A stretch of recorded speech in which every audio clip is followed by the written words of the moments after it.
Yeah మారని కేసీఆర్ ఓడగొట్టారని ప్రజలపైనే నిందలు, వారి గురించి తానెందుకు ఆలోచించాలని వైఖరి, ప్రజా తీర్పును తప్పట్టలే వ్యాఖ్యలు, జనాలకే తన అవసరం ఉన్నదనే తీరులో కామెంట్స్. 2018-23 ఎన్నికల ప్రచారంలో ఇలాంటి వ్యాఖ్యలు, ఓటమి కారణాలను గుర్తించిన గులాబీ బాస్ ఆయన వైఖరిపై తీవ్ర స్థాయిలో విమర్శలు అంటూ చూస్తా ఉన్నాం. సో ఆయన ఈ యొక్క కేసీఆర్ అనేటువంటి పనికి మాలిన చాతగాని దద్దమ్మ రాజకీయ నాయకుడికి ప్రజలంటే చులకన, ఆ దొరతనం ఇంకా పోవట్లేదు. ప్రజలు ఓట్లేసి తిరస్కరించినప్పటికి కూడా, ఓట్లేసి తిరస్కరించి ఫామ్ హౌస్లో పడుకోబెట్టినప్పుడు కూడా కేసీఆర్లో తీరులో మార్పు రావటం లేదు. సో ప్రజల్ని ఏ విధంగా కించపరుస్తున్నావు చూడండి. ప్రజలే తప్పు చేసిరట, నువ్వు చేసినవి తప్పు కాదు, నువ్వు చేసిన అరాచకాలు కావు, నువ్వు చేసింది అవినీతి కాదు, కానీ ప్రజలే తప్పు చేసిరని చెప్పేసి మళ్ళీ బుకాయిస్తూ ఉన్నావు. సో అందుకే ఇలాంటి వ్యాఖ్యలు, ఇలాంటి వాళ్ళ కోసమే మా కాలేజీ టీవీ లాంటి మీడియా ఛానల్ పనిచేసేది. కేసీఆర్ లాంటి దుర్మార్గులు చేసేటువంటి అరాచకాలను బయటపెట్టడమే మా యొక్క విధి. ఇలాంటి వాళ్ళు తెలంగాణకు పట్టినటువంటి శని పీడ అని చెప్పేసి 100 సార్లు 1000 సార్లు మా ఛానల్ వేదికగా చెప్పినాం. తెలంగాణకు పట్టినటువంటి శని పీడ దరిద్రం అంతా కూడా ఈ కల్వకుంట్ల కాలకీయులు. వీళ్ళు ఎప్పుడైతే తెలంగాణ వీళ్ళని తనితరుముతామో తెలంగాణకు నిజమైనటువంటి విముక్తి లభిస్తుంది అనేది ఎప్పటి నుంచో కూడా మేము మొత్తుకుంటా ఉన్నాం. ఇప్పుడు కూడా మళ్ళీ వచ్చి తెలంగాణ ప్రజలపైనే నిందలు వేస్తూ ఉన్నాడు. తెలంగాణ ప్రజలు చేసిన తప్పని దానిలో ఈరోజు ప్రజలనే నిందలు వేస్తున్నాడు. నువ్వు అధికారంలో ఉన్నప్పుడు రైతులకు రుణమాఫీ ఇచ్చినవా చెప్పు కేసీఆర్, నిరుద్యోగులకు జాబ్స్ ఇచ్చినవా చెప్పు కేసీఆర్, ఏం చేసినవే నువ్వు నాకు అర్థం కాదు. పనికి మాల ప్రాజెక్టులను తీసుకొచ్చేసి పిట్టల ధర ముచ్చట్లు మాయ ముచ్చట్లు చెప్పేసి ఈరోజు ప్రజలు మోసం చేసి నువ్వు కదా, ప్రజలు నువ్వు మోసం చేసిందని గమనించి నిన్ను తొక్కి నారదీసి ఫామ్ హౌస్లో పండబెట్టిరు. ఆ విషయం గుర్తులేదా? ఇప్పుడు వచ్చి ప్రజలే తప్పు చేసి మళ్ళీ మాట్లాడుతున్నావా?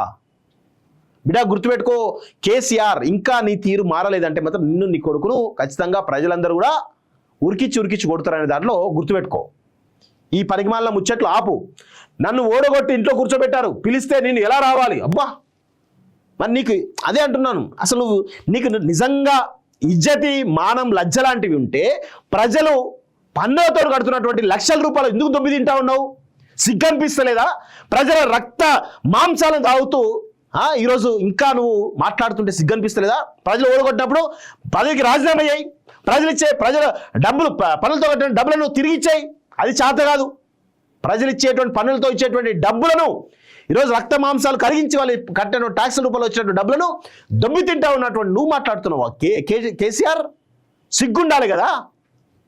ఒక నీతి జాతి లేకుండా మాట్లాడుతూ ఉన్నావు, ఒక నీతి జాతి లేకుండా మాట్లాడుతూ ఉన్నావు. కత్తి ఒకరికి ఇచ్చి యుద్ధం నన్ను చేయమంటే ఇలా కత్తి ఇన్ని 10 సంవత్సరాలు కత్తి ఏం చేసినావు? ప్రజల్నే పొడుచుకుంటూ పోయినావు కదా, అమాయకమైన ప్రజల్నే పొడుచుకుంటూ పోయినావు నువ్వు కత్తిస్తే. నీకు అందుకే నిన్ను పొడిచిరు రిటర్న్గా ప్రజలు ఆ కత్తితోటే. అది గుర్తుపెట్టుకో. తెలంగాణ సమాజం ఇకనైనా తెలివిగా ఆలోచన చేయాలట. తెలంగాణ సమాజం తెలివితోటే ఉంటుంది, గుర్తుపెట్టుకో. ఈ ప్రపంచానికే ఉద్యమ పాఠాలు నేర్పినటువంటి చరిత్ర ఈ తెలంగాణ గడ్డది. ఈరోజు నువ్వు ఒక్కరి చేస్తున్నావు, తెలంగాణ రాలేదు బిడ్డ, గుర్తుపెట్టుకో. తెలంగాణలో ఉన్నటువంటి మొత్తం సబ్బండ వర్గాలన్నీ కూడా ఏకమై పనిచేస్తేనే తెలంగాణ వచ్చింది అనే విషయంలో గుర్తుపెట్టుకోవాలి. నువ్వు ఇంకా మాట్లాడుతున్నావు, తెలివితో ఆలోచించాలి. తెలివిగా ఆలోచిస్తారు కాబట్టి నీలాంటి వాళ్ళను పాతాళానికి తొక్కుతారు బిడ్డ, గుర్తుపెట్టుకో. తెలంగాణ సమాజం తలుచుకుంటే పాతాళానికి తొక్కుతారు నిన్ను, అది గుర్తుపెట్టుకో. ప్రజలు ఏమనుకున్నారో ఏందో కొత్త ప్రభుత్వం తెచ్చుకున్నారు, అది వాళ్ళ ఇష్టం, కానీ దాని ఫలితం లోకం చూస్తున్నది అంటూ చూస్తున్నారు. ఏం లోకం చూస్తున్నదే? ఏమైంది? ప్రజలు స్వేచ్ఛగా మాట్లాడగలుగుతున్నారు, ప్రజలు స్వేచ్ఛగా తిరుగుతున్నారు, ప్రజలకు అన్ని పథకాలు వస్తూ ఉన్నాయి. ఏదో చిన్న లోపాలు ఉన్నాయి, అవి కూడా సరి జరుగుతుంది. నువ్వు చేసినటువంటి దరిద్రమైనటువంటి అప్పుల వల్ల ఈరోజు ఈ పరిస్థితి, ఆర్థిక పరిస్థితి దిగజారింది.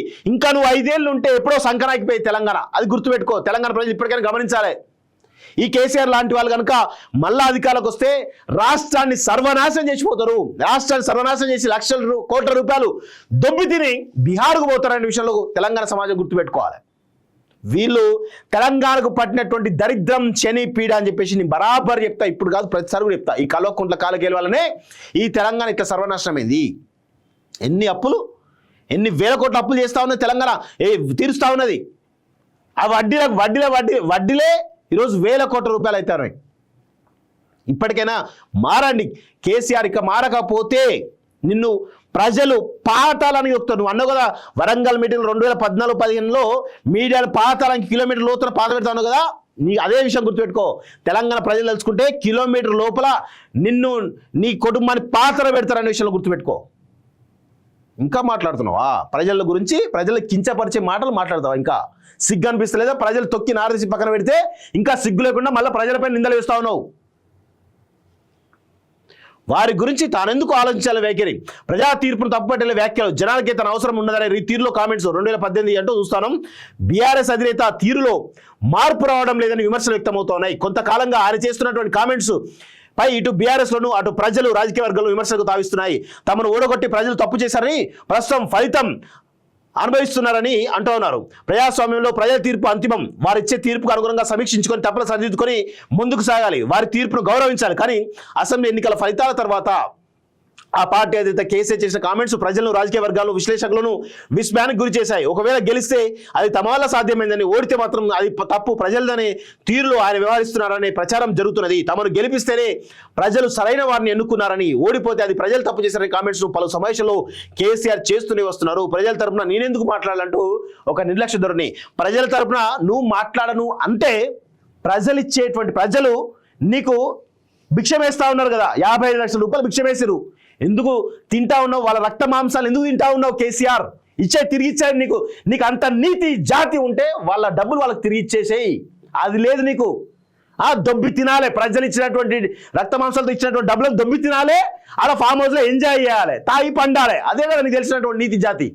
సిగ్గులేని బతుకు ఎందుకు బతున్నావు అర్థం కాదు. నువ్వు ఎందుకు బతున్నావు అర్థం కాదు. ఇంత దారుణంగా అంటే ఛీ, నీదొక బతుకు, నీదొక కత్తి, నీదొక బతుకు, నీదొక కథ.